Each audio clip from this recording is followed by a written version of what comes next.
Consider this before viewing All Quiet on the Western Front. What images come to mind when you hear the words World War I? Why was this war dubbed the Great War? What advances in technology made this war different from past wars? As you watch the program, note the events that made this war in particular such a horrifying and disillusioning experience for the young men involved. Assignment Discovery now presents All Quiet on the Western Front.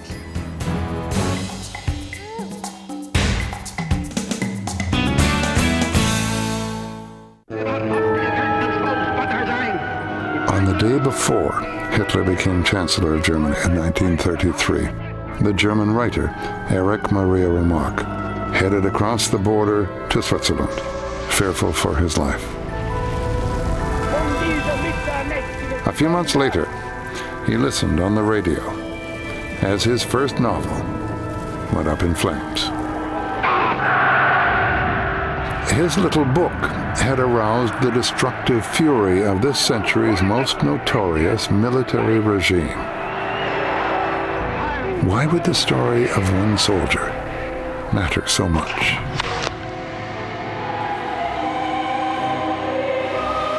It told of a war that emptied everyone's heart.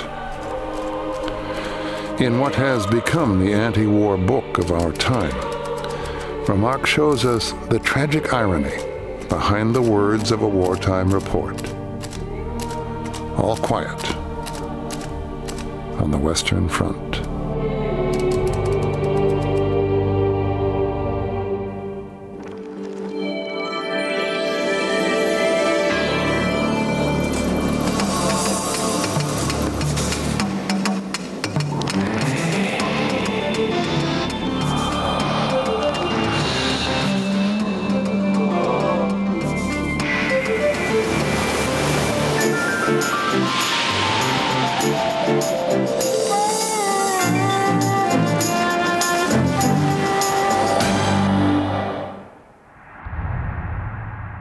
Before it was a classic, it was just a memory. The first phase of the First World War was the bloodiest. 1914 was an absolute bloodbath.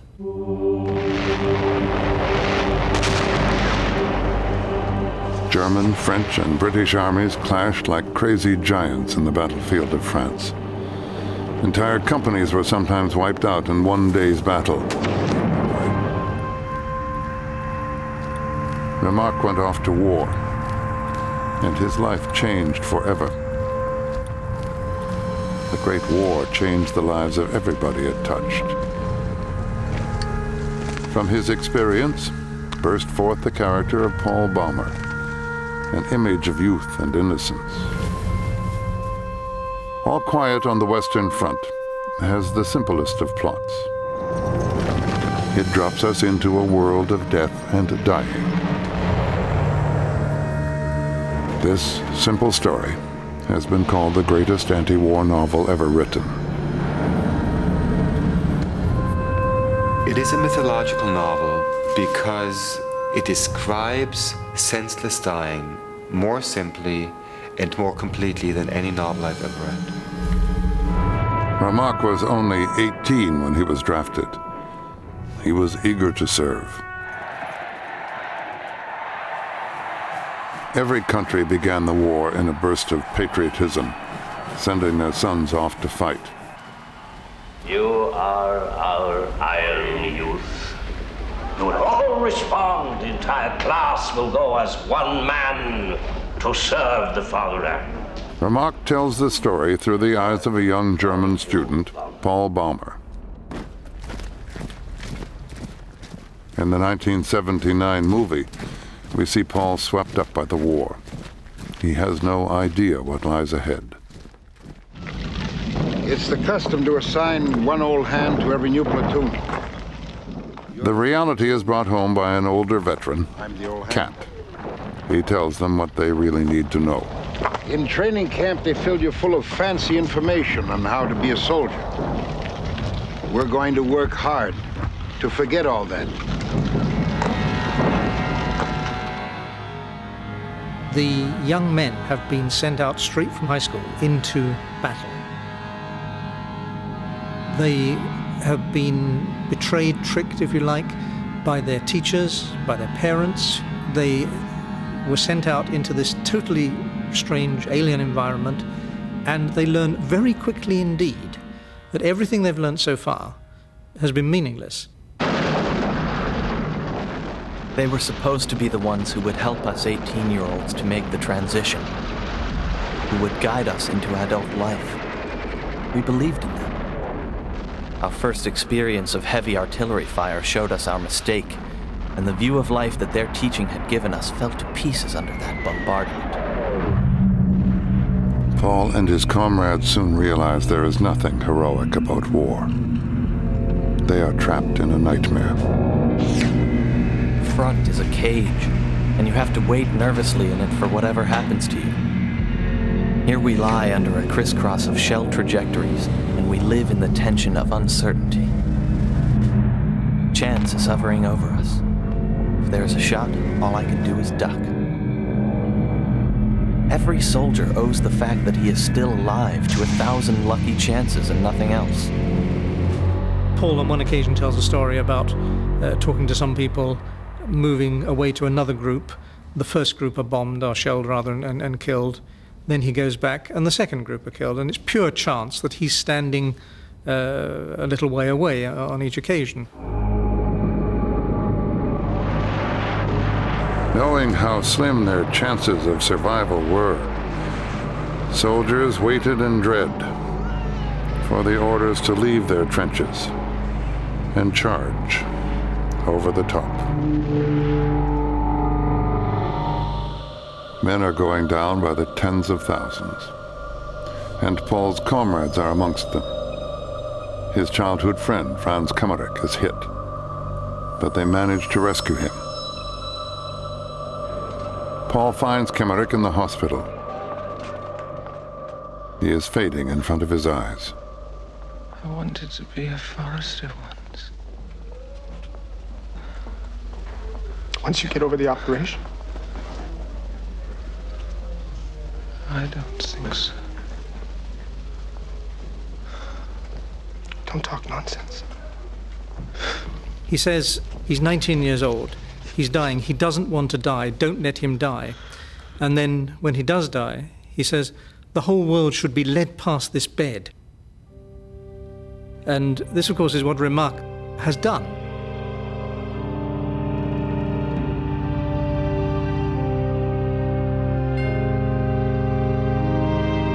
With the death of each old friend, Paul and his comrades become more disillusioned with the Germany they once believed in, a world of monarchy and tradition that they thought would last forever.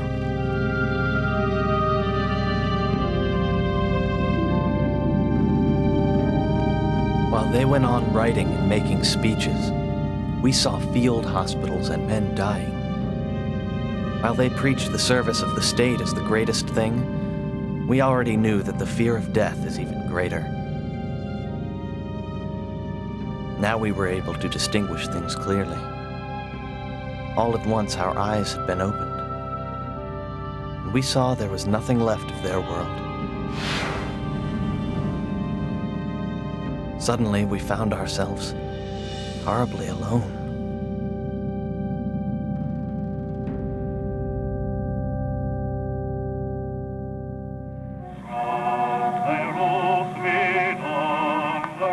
Nobody had predicted how devastating the war would be.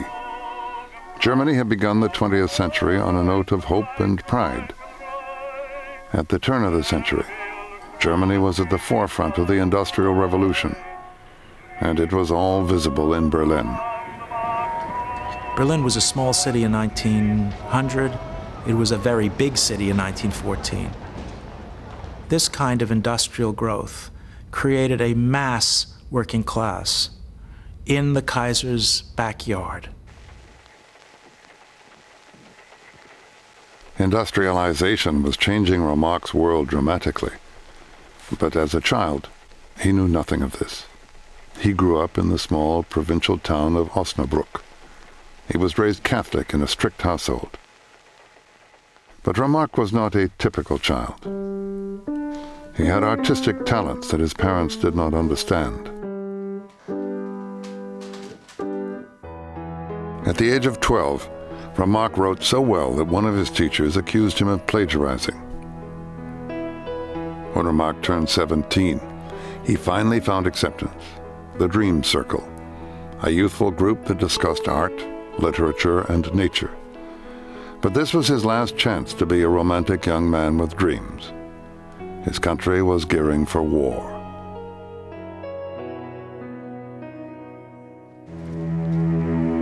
Europe had been at peace for 40 years in 1914. A series of alliances held in place the balance of power. But Germany under Kaiser Wilhelm II was not interested in maintaining a balance. After all, Germany had the best army in Europe, but the fewest colonies. German leaders felt the time was ripe for a war that would reshuffle the deck in their favor. The assassination of Archduke Ferdinand in Serbia was the catalyst for the First World War. Austria-Hungary declared war on Serbia. The other major powers fell in like dominoes, each according to their alliances. Germany invaded France through Belgium, and the French and the British armies met them on French territory. The Western Front was born.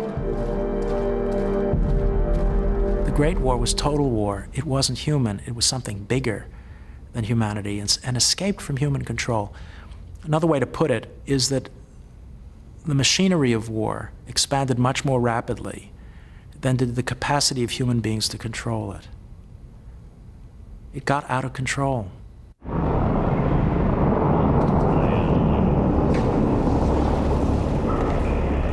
Paul and his comrades are powerless to escape the chaos around them. They represent the worm's eye point of view. The infantrymen, caught in humankind's first industrialized war. They hunker down in the trenches, death a constant companion.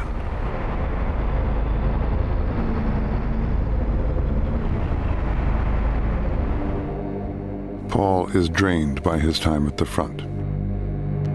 Filled with melancholy, he remembers scenes from home. What Paul is thinking of when he's on sentry duty is the quietness that was before the war, which he thinks might be attainable again. We don't realize how very, very noisy the First World War was. Machine guns of shells, booming, whistling, howling.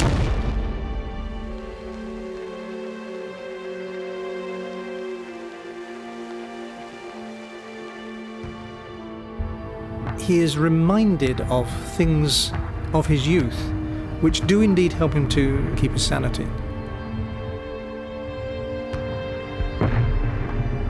Nostalgia for home created very strong bonds among soldiers who volunteered together, who trained together, who served together, and were going to be damned if they were going to betray that trust. The only way I can see of explaining why soldiers put up with it is because of the love that they had for the men with whom they fought, which was very deep. And it does have an extraordinary staying power, much, much more powerful than any ideology or belief. By 1916, the First World War was raging out of control. Millions died that year in futile attempts to win the war. But the end was nowhere in sight. The war caught everyone in its violent path. Civilians are the target of attack because they are part of a country's ability to wage war.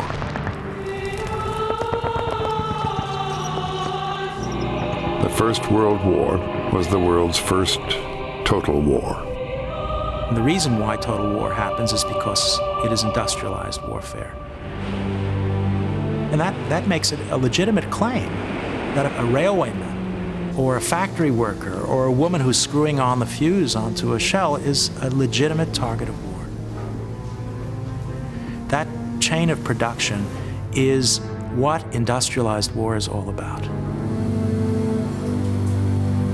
Total war also meant that science, previously seen as a sign of progress, was harnessed for killing, with no holds barred.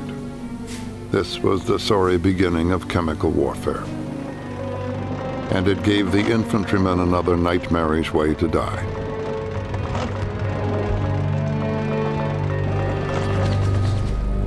With all quiet on the Western Front, Remarque portrayed the modern soldier's descent into a world of killing and dying.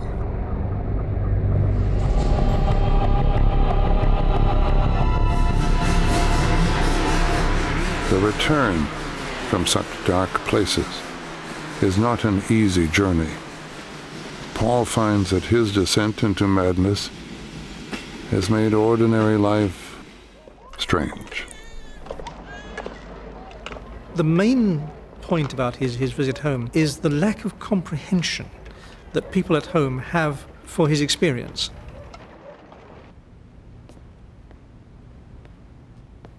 We're faced with Paul's mother for the first time, who is desperately worried about him, of course, but could not begin to understand what was happening. Is it very bad there? No, not so bad.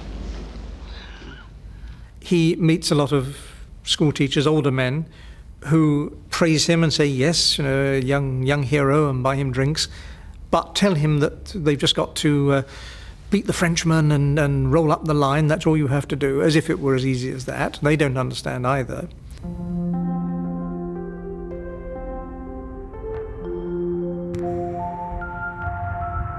Let the room speak. Let it take me up and carry me along. I want to feel that I belong. I really imagined that leave would be different. A year ago, it actually was different. I suppose I'm the one who has changed in the meantime.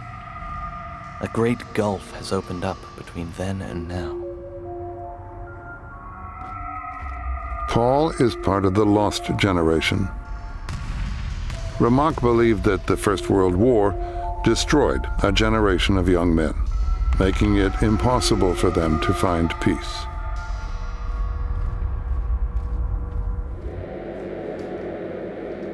The book fed a huge hunger to find out what the war had really been like, and it exploded from a serialized German novel to a worldwide bestseller. Erich Maria Remarque became an international star. The German public had never had it articulated before, what the essence of war was all about. It was so deep that they couldn't speak about it. Every mother lost a son, you know, and this was the son they lost, speaking. All Quiet on the Western Front explained the listlessness of the generation of men who were middle-aged in 1929 and had been young in 1914. This cry of pain that a whole generation had lost its youth, had lost its vision, is what All Quiet on the Western Front explained. This summer of 1918 is the bloodiest and the hardest. The days are like angels in blue and gold, rising up untouchable above the circle of destruction. Everyone knows that we are losing the war, but the campaign goes on. The dying continues.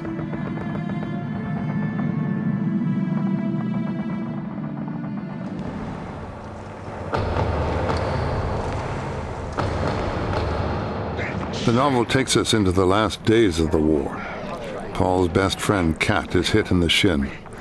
Paul carries his friend back to safety, talking to him about what they can do together after the war.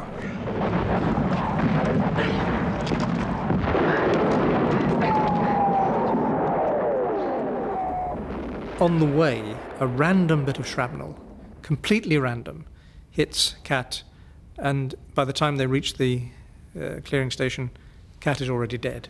Paul doesn't even realize this.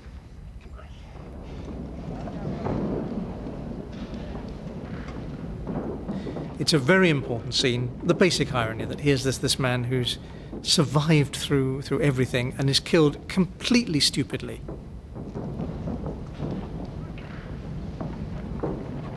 Pure chance has killed him. This is now devastating. This now only leaves Paul on his own. And it brings us to the last chapter of the book, where Paul has to come to terms for himself with how he's going to respond to the war.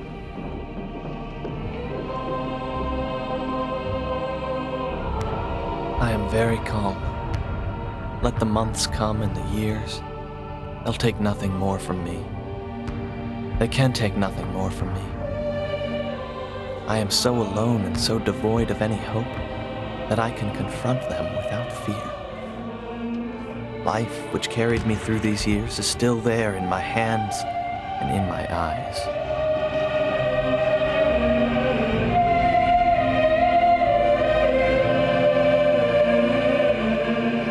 The First World War set forth a template for the way violence would erupt in our century. It was the first total war.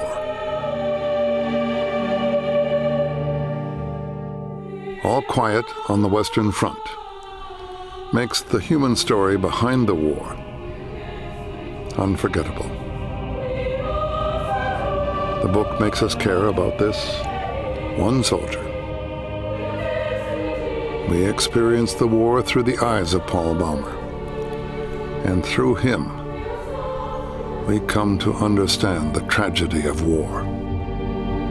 The war, as we know, is over. There is no reason for anybody to even fire a single shot any longer. The war is over. Paul has gone through incredible dangers. He has survived situations that most others have not survived.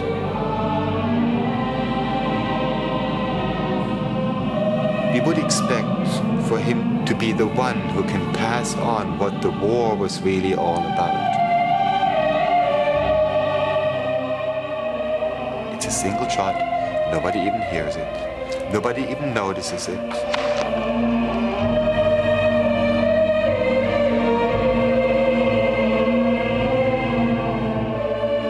All quiet on the Western Front, there is nothing to report.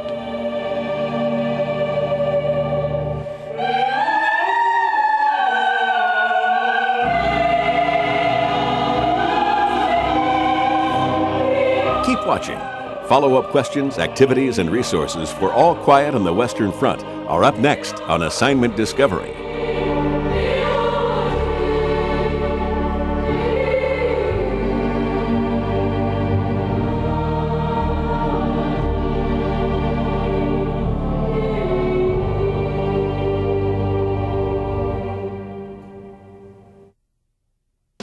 Now that you've seen All Quiet on the Western Front, talk about this.